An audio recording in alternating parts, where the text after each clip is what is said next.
ಜೇವರ್ಗಿ ತಾಲೂಕಿನ ಮಾರಡಗಿ ಎಸ್ಎ ಗ್ರಾಮದಲ್ಲಿ ಪ್ರಧಾನಮಂತ್ರಿ ಪೋಷಣ ಶಕ್ತಿ ನಿರ್ಮಾಣ ಮಧ್ಯಾಹ್ನ ಬಿಸಿ ಊಟ ಯೋಜನೆಯ ಶಾಲಾ ಮತ್ತು ಪೋಷಕರ ಸಭೆ ಮಾಡಲಾಯಿತು.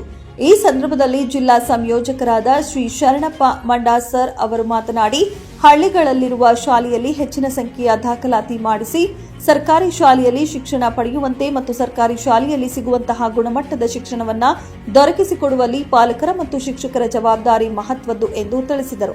ಮತ್ತು ಶಾಲೆಯನ್ನ ಸ್ವಚ್ಛವಾಗಿಡಲು ಎಸ್ಡಿಎಂಸಿ ಅಧ್ಯಕ್ಷರು ಮತ್ತು ಸರ್ವ ಸದಸ್ಯರು, ಊರಿನ ಗ್ರಾಮಸ್ಥರು, ಶಾಲೆಯ ಹಳೆಯ ವಿದ್ಯಾರ್ಥಿಗಳು ಸಹಕರಿಸಬೇಕೆಂದು ಮನವಿ ಮಾಡಿದರು. ಈ ಸಂದರ್ಭದಲ್ಲಿ ಎಸ್ಡಿಎಂಸಿ ಅಧ್ಯಕ್ಷರಾದ ಶಿವರಾಜ್ ಸರಡಗಿ, ಶಾಲೆಯ ಮುಖ್ಯ ಶಿಕ್ಷಕರಾದ ತ್ರಿವೇಣಿ ಮನಗೋಳಿ, ಅತಿಥಿ ಶಿಕ್ಷಕರಾದ ಮಲ್ಲಿಕಾರ್ಜುನ್ ನಾಯ್ಕೋಡಿ, ಶರಣಗೌಡ, ಮಾಲಿ ಪಾಟೀಲ್, ಈರಣ್ಣ ವಸ್ತಾರಿ, ಶ್ರೀಮಂತ ಮೈನಲ್, ಅನಿಲ್ ಹೆರೂರು, ವಿಜಯ್ ಕುಮಾರ್ ಜಗೀರ್ದಾರ್, ದೇವೇಂದ್ರಪ್ಪ ಬಂಗಾರೆಡ್ಡಿ ಮತ್ತು ಇತರರು ಪಾಲ್ಗೊಂಡಿದ್ದರು. ವರದಿಗಾರರು ರವಿಕುಮಾರ್ ಜೇವರ್ಗಿ.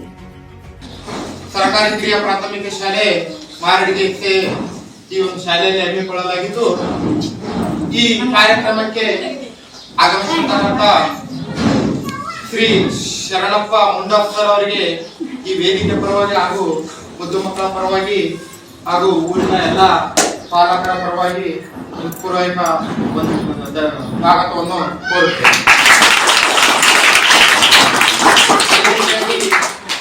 ಇನ್ನೊಂದು ಶಿಕ್ಷಣ ಇಲಾಖೆ ಮತ್ತು ಸಾಕ್ಷರತೆ ಬೆಂಗಳೂರು ಮತ್ತು ತಾಲೂಕಾ ಪಂಚಾಯತ್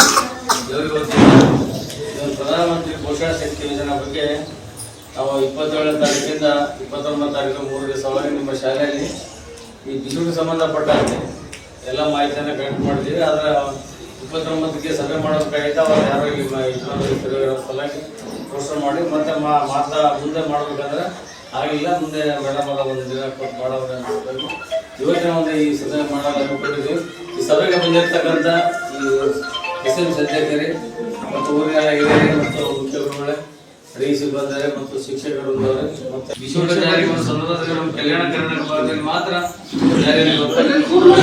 ಅವಾಗಿನ ಒಂದು ಕಲ್ಯಾಣ ಕರ್ನಾಟಕ ಯೋಜನೆಯ 7 ಜಿಲ್ಲೆಗಳು ಅಂದ್ರೆ ಬಳ್ಳಾರಿಯನ್ನು ಹೊರತುಪಡಿಸಿ ವಿಜಯಪುರ ಜಿಲ್ಲೆ ಕಂಡು 7 ಜಿಲ್ಲೆಗಳಲ್ಲಿ ವಿಶ್ವ ಜಾರಿ ಬಂತು. ವಿಶ್ವ ಜಾರಿ ಬಂದ ಸಂದರ್ಭದಲ್ಲಿ ಮೊದಲಿದ್ದು 1ನೇ ತರಗತಿಯಿಂದ 5ನೇ ತರಗತಿ ಮಕ್ಕಳಿಗೆ ಮಾತ್ರ ಬಿಸಿಯೂಟ ಇತ್ತು. ಅವ್ರು ಬರೀ ಅನ್ನ ಸಾರು ಅಷ್ಟೇ ಕೊಡ್ತಿದ್ರು.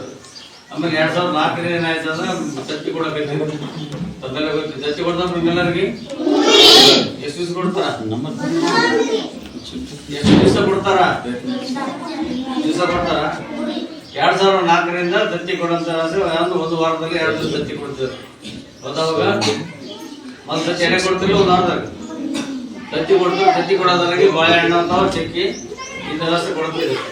ಆಮೇಲೆ 2004ರಿಂದ ಮತ್ತೆ 1ರಿಂದ 7ನೇ ತರಗತಿ ಪ್ರಾರಂಭ ಆಯಿತು. ಮತ್ತು 2006-7ರಿಂದ ಮತ್ತೆ ಹೈಸ್ಕೂಲ್ ಪ್ರಾರಂಭ ಆಯಿತು. ಮತ್ತೆ ಈಗ ಬರ್ತಾ 2017ರಿಂದ ಎಲ್ಲ ಕಡೆ ಆರೋಗ್ಯ ಕೊಡಬೇಕಿತ್ತು. ಎಲ್ಲ ಬಿಸಿ ಊಟಗಳಲ್ಲಿ ಮಕ್ಕಳಿಗೆ ಪೋಷಕಾಂಶ ಇರತಕ್ಕಂಥ ಆಹಾರಗಳನ್ನು ಕೊಡುವಂಥ ವ್ಯವಸ್ಥೆ ಸರ್ಕಾರ ಮಾಡ್ತಾ ಬಂತು. ಯಾಕಂದ್ರೆ ಒಂದು 2019-2020ರಲ್ಲಿ ನಮ್ಮ ಕರ್ನಾಟಕ ಭಾಗದಲ್ಲಿ ಒಂದು ಸರ್ವೆ ಆಯಿತು. ಅಂದ್ರೆ ಅತಿ ಹಿಂದುಳಿದ ಜಿಲ್ಲೆಗಳು, ಅತಿ ಹಿಂದುಳಿದ ತಾಲೂಕುಗಳು ಸರ್ವೆ ಮಾಡಿದ ಸಂದರ್ಭದಲ್ಲಿ ನಮ್ಮ ಕರ್ನಾಟಕ ರಾಜ್ಯದಲ್ಲಿ ದೇವದುರ್ಗ ತಾಲೂಕು ಆಯ್ಕೆ ಮಾಡ್ಕೊಂಡಿದ್ರು. ಕರ್ನಾಟಕದಲ್ಲಿ ಅತಿ ಹಿಂದುಳಿದ ತಾಲೂಕು ಅಂತೇಳಿ ದೇವದುರ್ಗದಲ್ಲಿ ಮಾಡ್ಕೊಂಡಾಗ ಶಾಲೆಗೆ ಬರ್ತಕ್ಕಂಥ ಮಕ್ಕಳ ಪೌಷ್ಟಿಕ ಹೀನತೆಯಿಂದ ಬಹಳಷ್ಟು ಮಕ್ಕಳು ಹೊರಗೆ ಶಾಲೆಗೆ ಬರ್ತಿದ್ವು. ಅಲ್ಲಿ ಅಂತ ಒಂದು ಹೀನ ಮಕ್ಕಳನ್ನು ನೋಡ್ಕೊಂಡು ಸರ್ಕಾರಕ್ಕೆ, ಭಾರತ ಸರ್ಕಾರಕ್ಕೆ ಒಂದು ಮನವಿ ಕೊಟ್ಟರು. ಅವಾಗ ಮನವಿ ಕೊಟ್ಟಂತ ಸಂದರ್ಭದಲ್ಲಿ ತತ್ತಿ ಒಂದು ವ್ಯವಸ್ಥೆ ಏನಾಯ್ತು, ಆ ತತ್ತಿ ವ್ಯವಸ್ಥೆ ಆಯ್ತು. ಅಂದ್ರೆ ಮಕ್ಕಳಿಗೆ ಪೋಷಕಾಂಶ ಕೊರತೆ ಭಾಳ ಅನ್ನೋ ಒಂದು ಉದ್ದೇಶಕ್ಕಾಗಿ ತತ್ತಿ ಕೊಡಾಕತ್ತಾರೆ. ಈಗ ಈ ವರ್ಷ ಏನು ತತ್ತಿ ಕೊಡಾಕತ್ತಾರ, ಮೊನ್ನೆ ಅಕ್ಟೋಬರ್ ತತ್ತಿ ಕೊಡಾಕತ್ತಾರ. ಇದು ಅಜಯ್ ಪ್ರೇಮ್ಜಿ ಪ್ರೊಡ್ಯೂಸರ್ದವರು ಅವ್ರು ಗಿಫ್ಟ್ ಕೊಡಾಕತ್ತಾರ, ದಾನ ಕೊಡಾಕತ್ತಾರ ಆ ಮಕ್ಕಳಿಗೆ. ಇದು ತತ್ತಿ ಬಂದು ಹೈದರಾಬಾದ್ ಕನ್ನಡ ಭಾಗದಲ್ಲಿ ಮಾತ್ರ 6 ದಿವಸ ಕೊಡಾಕತ್ತಾರ ತತ್ತಿ. ಅವರು ಇದು ಫೌಂಡೇಶನ್ದವರು ಎಲ್ಲ ಕಡೆಗೆ ಏನು ಹಾಲು ಕೊಡಾಕತ್ತಾರೆ. ಈಗ ಹಾಲು ಗೊತ್ತು, ಹಾಲು ಕೂಡ